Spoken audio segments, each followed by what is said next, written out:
parliamentarians that have been working together for over a year now. We met together at COP27.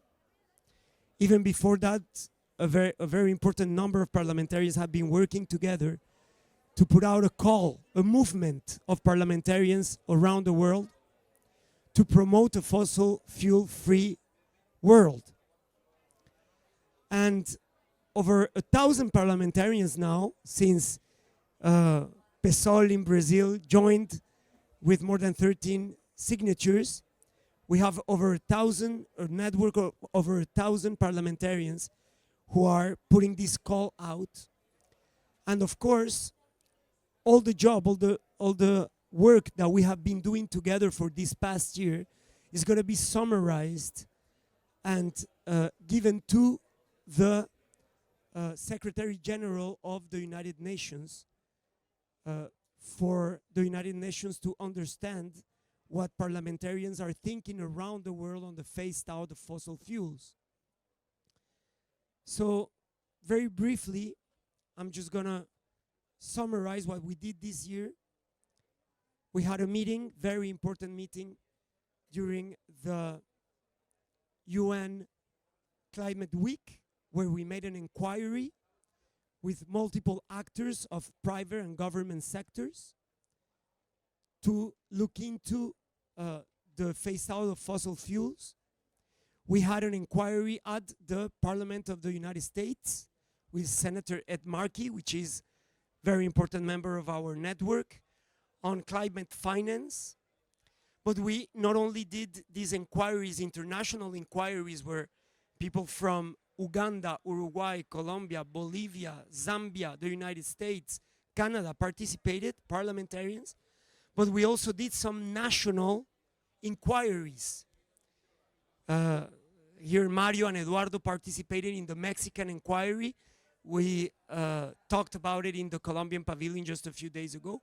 And also in Colombia, we made a national inquiry, and all the conclusions of these inquiries, the ones that are national inquiries and international inquiries, are now being put in one document that we're going to give to Mr. Guterres, sorry. So to speak about the conclusions of all this work during this year, we are having this panel with honorable members of parliament of Uganda, Lawrence Bijika Songa, Martina Casá from Uruguay. We're waiting for Cecilia Requena, who is going to be part of the panel. Also, our good friend from Zambia, who is here, Anthony, who will be our first speaker, actually. And we're going to have some closing remarks by Honorable Manuel from the Philippines. So I'm just going to sit down and start asking them about this. I don't know if we'll start with Lawrence then. And with Lawrence, we wanted to speak about the progress in climate finance delivery, because that climate finance delivery is crucial to be able to do the just transition. Without the money needed, just transition is just a very beautiful word, but not a reality. So I wanted to ask Lawrence what our findings were during this whole year on the delivery of the climate finance and the promises that the rich countries in the northern hemisphere, how do you say? Hemisphere promised to the countries that are going to be maybe the biggest victims of climate change, which are the ones on the global south. So Lawrence, welcome, and the floor is yours.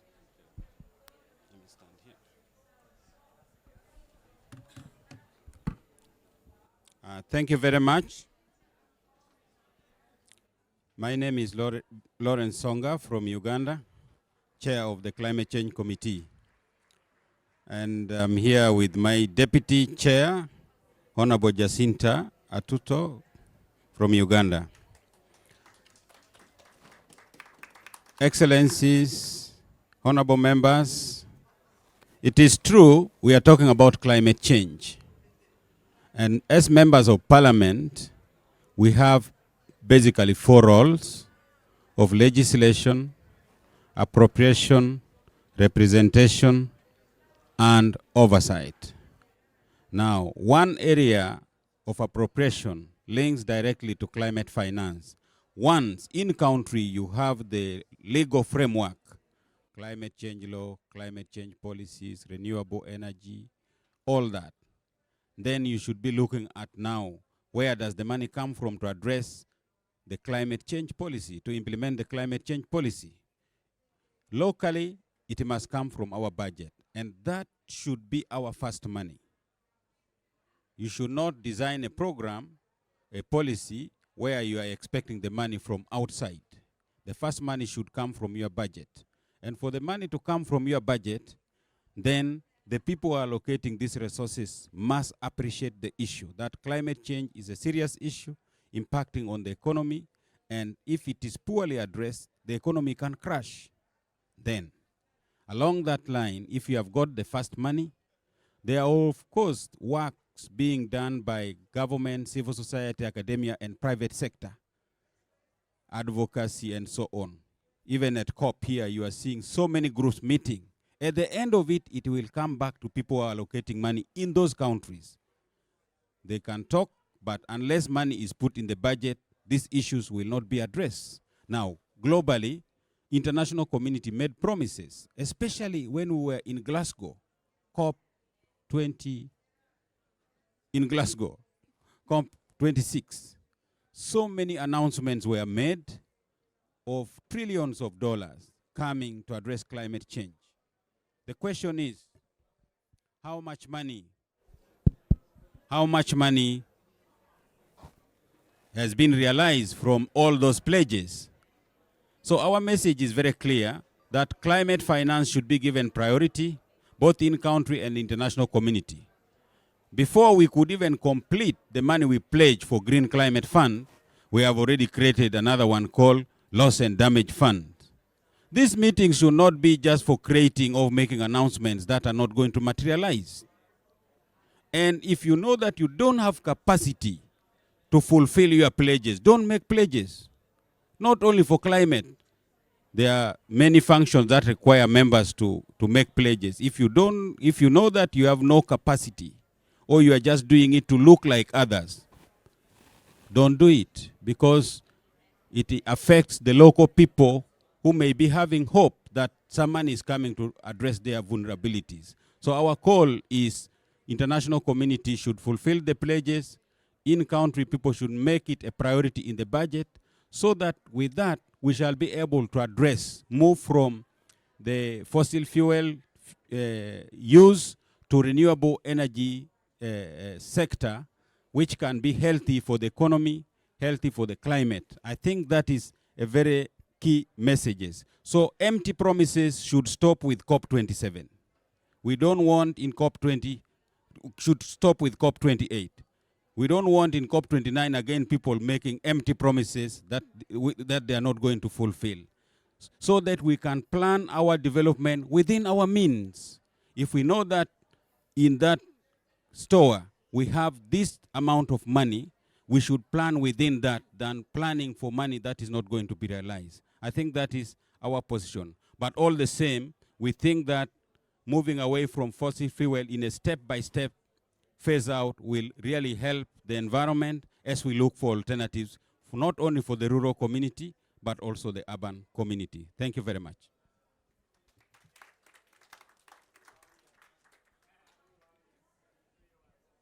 Excellent. So we are, thank you so much, Honorable Lawrence. Now we're going to go to our Zambian parliamentarian and friend. He's going to be talking about the NDCs and the consistency of this NDC. This is pledged with the fair sharing of climate action needed to keep the temperature above 1.7 degrees. So you have the floor, Honorable Anthony. That mic over there, yes.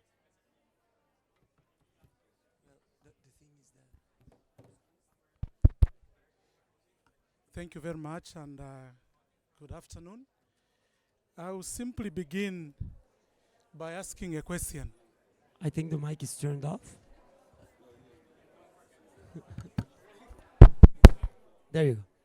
Thank you very much once again. I'm Anthony Kasandwe, Member of Parliament from Zambia, and I represent a parliamentary caucus on climate change, environment, and conservation. This is a group of MPs that have realized the impact of climate change on the people that we lead, our electorates. We've seen the devastating impacts in some area of flash floods, and also witnessed some droughts. Now, the question I want to ask is, because we are looking at the consistency of NDC pledges with fair sharing of climate action to keep temperatures rise below 1.5. I would depart by simply asking, have we managed to keep these temperatures below 1.5 degrees Celsius? And the answer, we all know, it's no. And we witness continued pledges to ensure that this temperature is kept at that level. But we can simply say that states, especially wealthier states, have failed to meet targets set by 2015 Paris Agreement to keep temperatures from rising above 1.5 degrees Celsius. And then we continue also to see that wealthier countries included in their national determined contribution NDCs are falling far short of their fair share of parts in global efforts to address the climate crisis. In fact, low-income countries are actually within the range. You know, in 2009, at the COP 15 in Germany, wealthier countries pledged to a tune of 1 billion per year for 100 billion per year for pledges to go towards mitigation and adaptation in development countries. And we all know that this amount of money is far below what is needed to ensure that mitigation and adaptation programs are undertaken by poor countries. This amount only accounts for mitigation, but UN climate negotiation, there are separate finance streams for adaptation and for loss and damage, which we've just witnessed this year. They have made some pledges again, but defining the formula to determine a country's fair share compared to other countries is based actually on two principles that are enshrined in the Paris Agreement. The first principle, common but differentiated responsibilities, can actually be determined by referring to 3 years that can serve as benchmark. I would like first of all to take you to 1850. I'm sure you remember that that was a time when we began to see greenhouse emissions on the environment. Okay? This is when greenhouse emissions started, and which remains relevant because they have stayed in the atmosphere since 1950, which roughly marks when the emissions started to have direct impact on the economies and the livelihood of our people.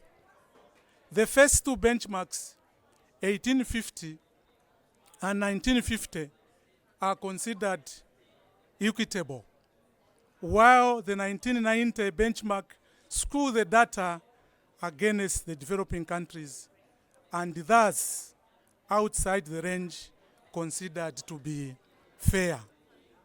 Regardless of which benchmark is used, data show that the United States remain the world's largest historical emitter of greenhouses. The information that I'm sharing is what came out from the 3 inquiries that we had. And then in the second principle, countries' respective capacities, the indicator is used as a GDP. It should be noted that capacities are also largely driven by historical emissions because they are countries that have developed their economies on the backdrop of fossil fuel industry.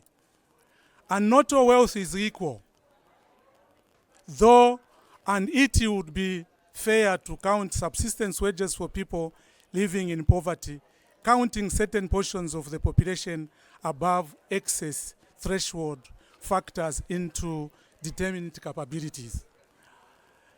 Sitting around experts, listening to scientists during our inquiries in the United States of America and Washington and New York, and also coupled with other national inquiries.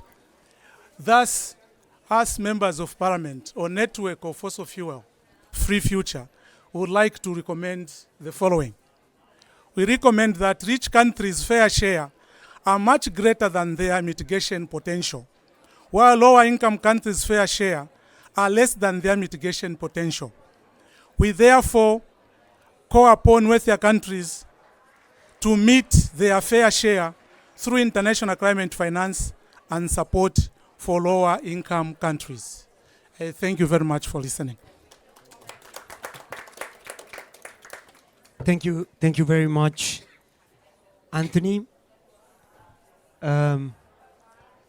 We are gonna give the floor now to Honorable Cecilia Requena from Bolivia. She's Senator of Bolivia, and she's gonna be telling us about what we found in our inquiries on the progress in the phased out of public and private finance for new fossil fuel projects.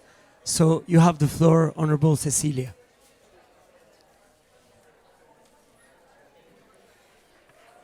Good afternoon to all. It is a great pleasure to be here. Thank you for attending. And well, I'm Cecilia Requena from Bolivia, as Diputado Lozada just said. I'm Secretary of the Committee of Climate Change, Protected Areas, Amazonia, and some other very important issues.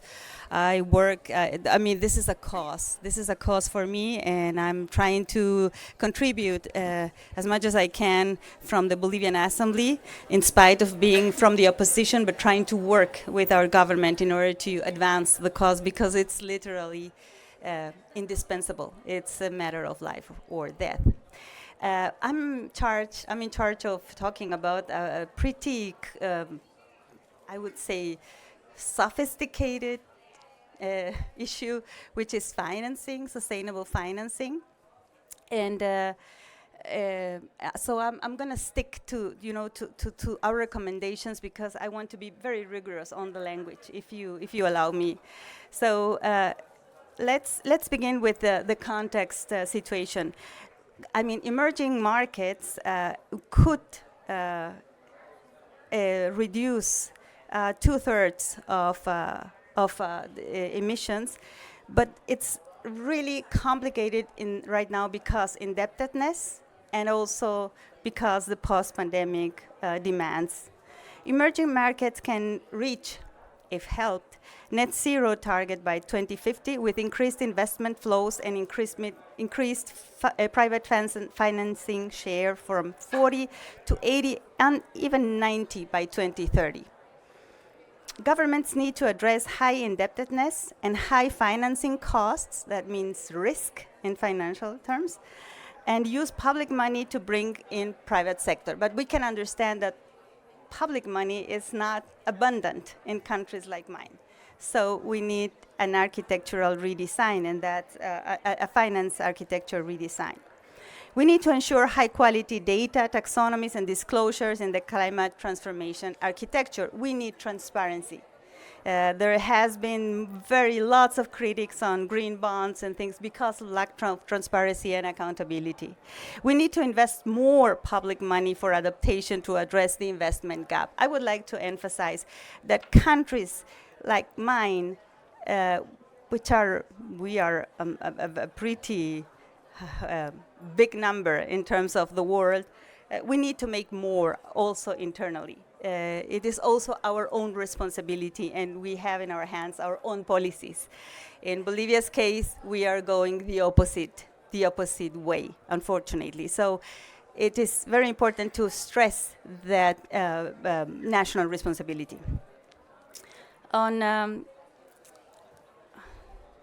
Okay. The multilateral development banks, as World Bank and some others, are a key actor of this architecture, and they have problems. They have been until now very conservative in lending capital because they need to maintain this A rating credit. So we need adequacy standards in order for these banks, to help the investment we need to go out of fossil fuels. We need to establish standards on capital adequacy for these banks to guide rating agencies, which is also a very important component of the system, and shareholders, so they can sustainably and safely lend more money, again, many times to countries that have high risk indebtedness standards. Legislators like me and many of us need to work with their finance executives to support recommendations of the independent panel on multilateral development banks and capital adequacy framework to ensure their cooperation. Sorry.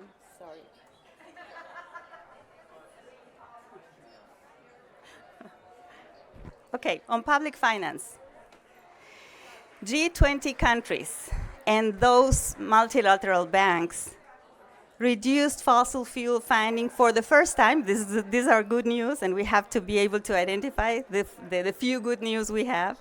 But still, they invest 55 billion a year in oil, gas, and coal projects, twice more than investments in renewables. Although the investment in renewables has triplicated, we know, but you can see the difference, the difference that remains. The Clean Energy Transition Partnership, CETP, or the Glasgow Statement, pledged to end international public finance for fossil fuels and shift to clean energy. It was signed by 39 countries and institutions, including 52 of OECD countries in November 2021. Countries and entities that have policies to stop, that they have make something. International public financing for fossil fuels by the end of 22 are these countries: Denmark, France, Sweden, the United Kingdom, Finland, and the European Investment Bank. The Netherlands and Belgium policies have major flaws. Also, policies still missing from key countries, really important: Germany, Italy, Spain, Switzerland, Portugal, Canada, the United States, and New Zealand. They have to do much more. Let's continue with public financing. Germany, Italy, Japan, and the United States are backsliding, using the Ukraine war to justify new investment in fossil fuel projects. The last thing we needed, war, okay, it's here, and it hasn't been really helpful. On the contrary, domestic subsidies for fossil fuels remain huge. I mean, the International Energy Agency estimates $1 trillion in global fossil fuels consumption subsidies, and the IMF has estimated $7 trillion in overall global fossil fuel subsidies. This number has gone up this last year dramatically. Countries that signed the CETP need to implement policies containing no loopholes ASAP, as soon as possible. And need for countries to sign up, especially from Global South, to receive clean energy finance and support. Again, on the last things on global finance, Global South parliamentarians need to work on including their countries as potential recipients of CETP ETP government clean financing. It's the case for Bolivia. We are we're lacking behind because we are not making adjustments in our financial system. You see, there's a lot of work to be done. And countries like Mexico and some others have been advancing, although, and I have to say, my country has really strong critics to this, market-oriented system. So we have to be able, in our case, to combine. Okay, so this is not going into a report, but I wanted to mention it because since I'm Bolivian, this has been a very strong cause of my country, and I think it's a defendable one. OECD members need to enact strong restriction on gas and oil financing to ensure that the multilateral development bank's full commitment to fossil-free lending policy. Tripling investment in renewable energy capacity need to be discussed in COP28, and we have been hearing this other number, which is doubling energy efficiency, right? That maybe we will be able to get that pledge in that commitment, in this COP. On private financing, 60 banks have financed about 5.5 trillion for fossil fuels. That's the biggest of them is JP Morgan Chase, and then we are counting since 2016, the Paris Agreement was already in place, and as you can see, private banks are not really listening and understanding their duties towards humanity in the end. Other banks include Citi, Wells Fargo, Bank of Africa. Well, you can see them there. I'm not going through all of them. But banks, and this is important, have net zero targets, but rely on technologies that actually do more harm than good on proven carbon offset of carbon capture and storage. This is a very controversial issue, as you know, and it is being advanced at this COP as far as we understand. So let's be careful with these ideas that are not proven, really. Banks need to immediately stop funding fossil fuel expansion. Absolute financed emissions reduction targets should be adopted. Their financing should protect indigenous people and human rights. And banks need to demand robust transition plans for all existing fossil fuel clients and scale up financing for a just, fair transition. I'm about to finish, don't worry. I told you this is very, very technical, and I wanted to be, three main fossil fuel phase-out financing institutions: the Green Climate Fund, the Global Environmental Facility, and the Just Energy Transition. These are, actors we have to be, we have to help them and also control them and help them do the right thing. 30 to 54% of GCEFs committed 61 billion for low carbon energy access, transportation, and infrastructure projects are in form of loans. This is a very problematic issue because of what we just said, indebtedness. We are, many of us, highly indebted countries, so if it's about loans, really it's not going to work as fast as well as we really need. It is also the case in GEF's and GEF's commitment. There you have the number. I won't go through all the numbers. And it is also the case of GETPs. I already talked about this. Okay, we need to ensure that equity and human rights are not compromised in the rush to mobilize international and public finance. Parliamentarians, as representatives of the people, need to drive their governments to put more pressure on these banks, the multilateral development banks, for the cancellation of debts of the global south countries to regain fiscal health for climate action. Maybe there are also ways that are similar to them, like swaps and things like that. It has been done before. Why not right now for climate change? And tax justice measures need to be put in place: progressive taxation, wealth taxes, and ensuring that fossil fuel companies pay the right taxes and are no longer given incentives and breaks. I hope I have been clear. It was a very clear presentation, so I opted to just go through that presentation. Thank you very much.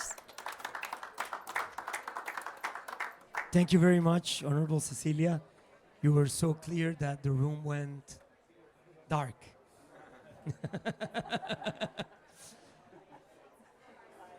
So we're going to give the floor now to Honorable Martina Casas, which is our youngest member of our network. She is deputy from Uruguay, and Martina is going to be telling us about the progress in international cooperation needed for the energy transition, which is a very important subject, especially for the global south, on how we can cooperate to work on the phase out of fossil fuels. Martina, you have the floor. Thank you very much, Juan Carlos. Thank you very much, everyone, for coming. I want to make a small remark because many of us, as parliamentarians, usually find a lot of networks that are networks that just announce things and don't do anything. But because we know we don't have much more time, we are a network that while we point out the elephant in the room, we are in search of solutions. And I think that it's really important for us to cooperate internationally to find those solutions, because many countries have already found the solution, but they are not the ones that are responsible historically for climate change. So as I address this, I will try to show you the findings in our report. I want to also remark that this is the preliminary report, because we have so much information, so much data, that we are still working on it. So keep in mind that this is the preliminary report. So there's on our findings, we have there's been growing support for a fossil fuel non-proliferation treaty.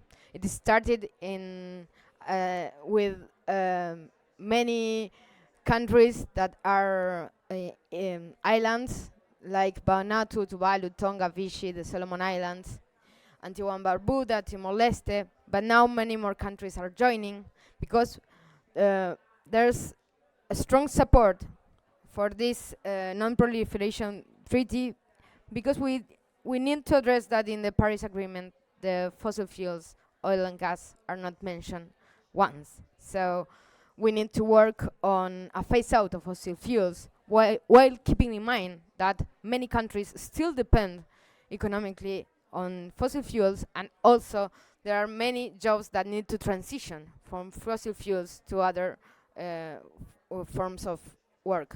Next, please. There's also a strong need, and we had reports, to form a World Commission on Fossil Fuels, Climate and Development. Many civil society movements, climate activists propose that there will be the need of establishing a World Commission as a body that can help us to overcome many barriers. And I want to give the example of Ecuador in Latin America. Recently, they voted for to stop the extraction in Chesney, in the Chesney area of fossil fuels, but then they find the barriers that say that it's against the well-being of the country and of their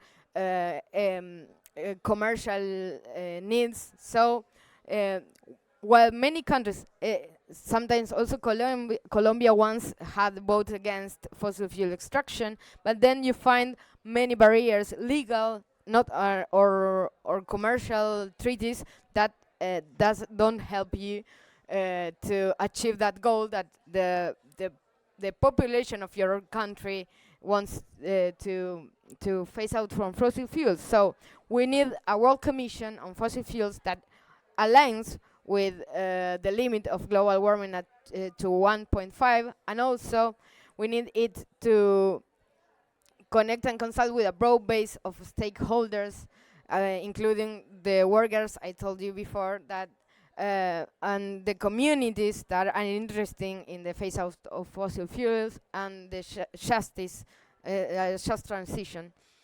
And this commission needs to put focus on the efforts, not only from the financial of public and private sectors, to focus on this phase out, because we know that resources has not been allocated in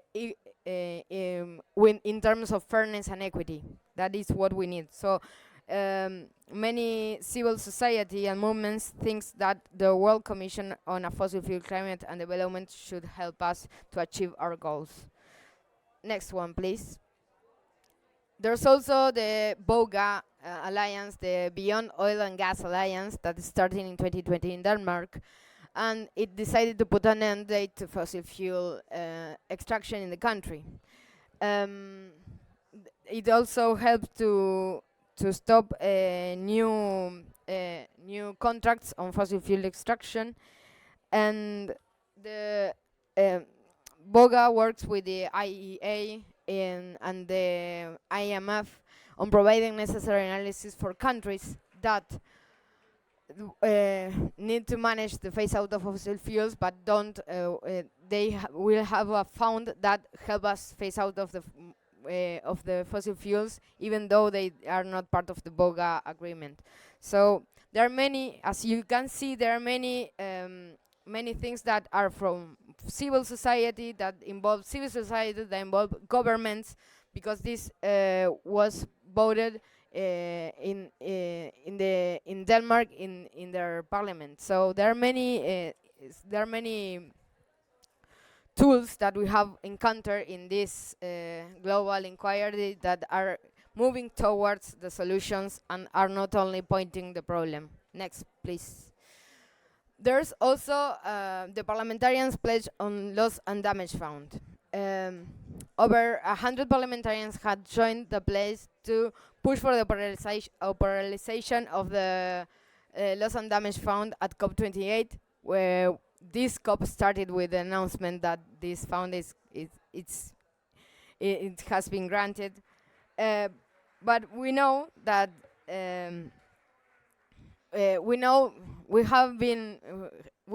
have funds for mitigation, we have funds for adaptation, but then we know that they sometimes are not executed, and as my fellow colleagues present before, that the resources are not always well allocated. So the legislation on these funds needs to be strengthened.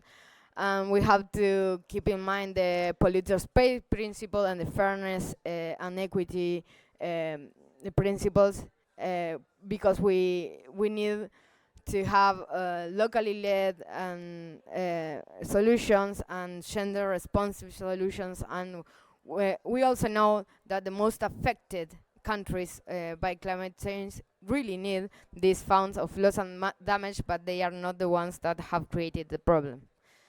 I want to be quick because I know we are running out of time. So next, please. We found also in an inquiry that there's the need on developing a framework on equity in the phase out of fossil fuels extraction.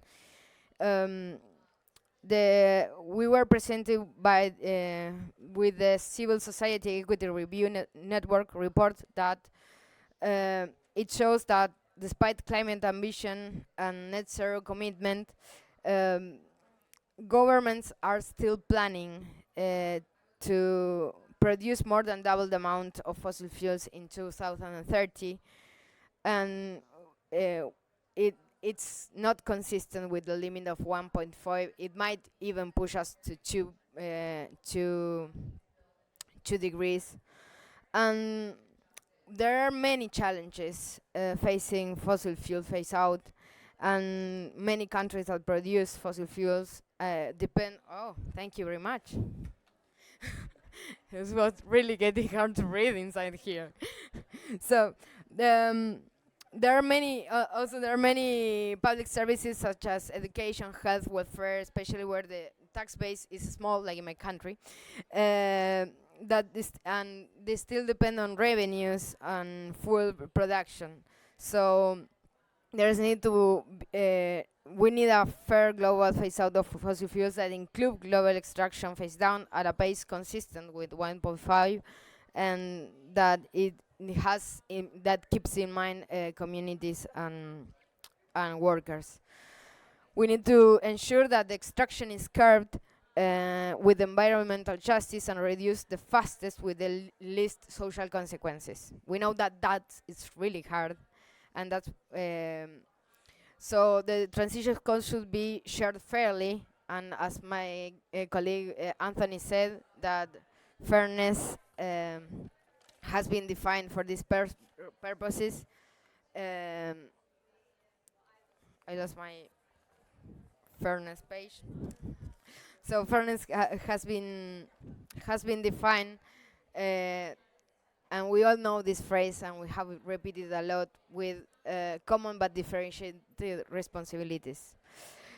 There are many places like Colombia, Ecuador, where many lives are lost because many lives are lost because they are activists and they try to stop fossil fuel extraction. So the most places that it's urgent to end this fossil fuel extraction is where it violates human rights, and especially indigenous people. So this support and climate finance must be provided by the countries with the highest capacity and the greatest responsibility for historical emissions. So I want to be short, and I want to end that we know we stand at a crossroad. Fairness demands that developed nations take the lead in reducing emissions, providing financial and technology support to developing nations, and helping them adapt to the inevitable changes already underway. This requires global commitment to a just transition, leaving no one behind as we move towards a clean energy future. My country has shown that renewable energies are not only the solution, but that they produce better jobs, they produce peace, and they can bring, they can keep the gap between those that consume energy. It shortens the gap that in energy consumption. We need to push for energy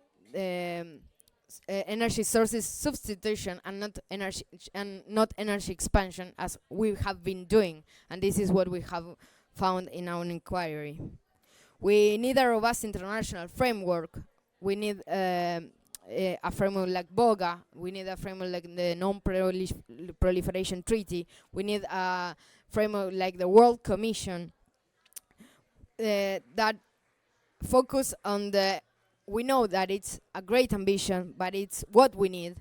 And we need multilateral institutions equipped with the resources and authority to facilitate technology transfer, financial help, and capacity building for the developing nations. We need to learn from experiences all around the world, and we need to do it fast. So that is why we need international cooperation. We are tired of hearing each other, but we know what are the experience because we have been working for a long year now. But we know the experiences of our countries, and we know what we need to do and what has been done and hasn't been effective. So that is why we need international cooperation. And I want to close my remark by this. Honorable Manuel and I, we are 29 years old. Usually, parliamentarians are over 50, 60 years old. So they don't mind if they keep having droughts, and they don't mind if they keep seeing floodings, because they are going to have 3, 4 floodings or droughts more. I'm going to have a lot more than them. So it's really important for us to be remembered as a generation that took action. And we tried to change the world even if we fail. So I'm hopeful that we are heard. And I'm hopeful that we are proven wrong. I want to be proved wrong. I want to be proved wrong that that the future I'm imagining it's not the future that is going to happen, because we are still on time to change it all. So thank you very much. Thank you, Martina.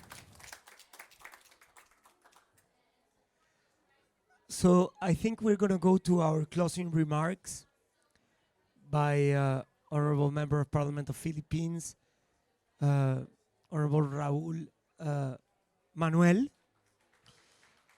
And so you have the floor, Raul.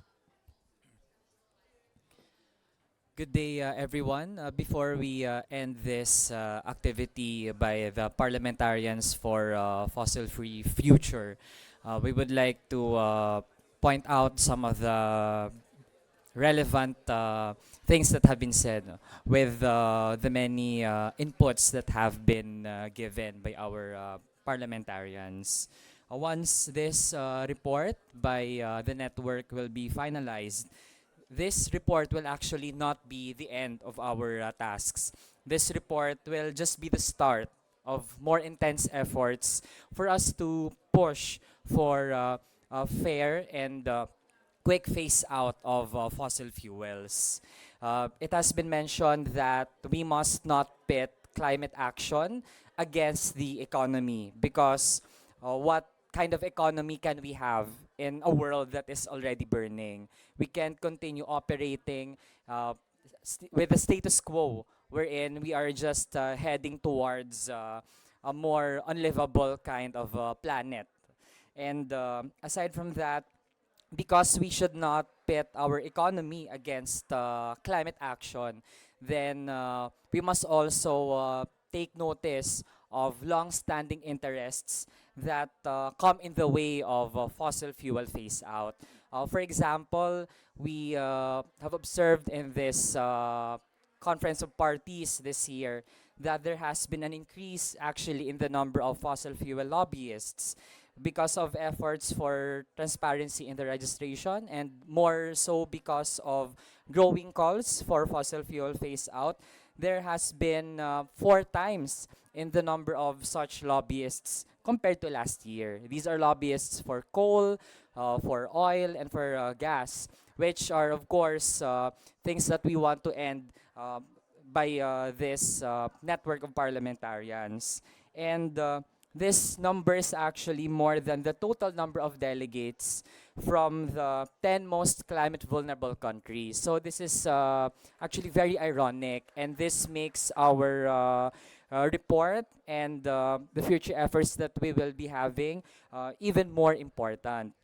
Also, so far there has been around 100 countries that promise to triple their renewable energy use by 2030. So if our respective countries are in this list, then through the report that we'll be having, it can serve as a guide to monitor follow-through actions by our countries. But if our country is not yet there, then we hope that the report that we'll be publishing will aid in appealing or even compelling our countries to be more responsible and to decide quickly, because we don't have forever to run this kind of framework that we are having. And this also entails fair share among countries. And the final point, much has to be done even after COP28, within and among our countries. We need strong domestic and international frameworks to finally secure commitments for phase out of fossil fuels. And in the name of a transition that is supposed to be just, always and at all times, human rights cannot be put aside. It is always part and parcel of a good way towards transitioning. That is why we should expect more from our governments. Their words must be coupled with sincere and swift action. Also, banks and big corporations, when they do things that are not aligned with our goal, then they should be called out. And within our countries, there has been a recommendation for wealth tax, more progressive taxation, and among countries, a loss and damage fund wherein we expect greater contributions from the top historical polluters. So again, I repeat, our systems cannot keep on depending on fossil fuels. We cannot allow fossil fuels to stand in the way of having a livable planet. And we are doing this not just for ourselves or for the current generation, but for those to come. And with that, in behalf of the parliamentarians for Fossil-Free Future, we thank you, everyone who are here, and let's continue getting in touch, and let's work.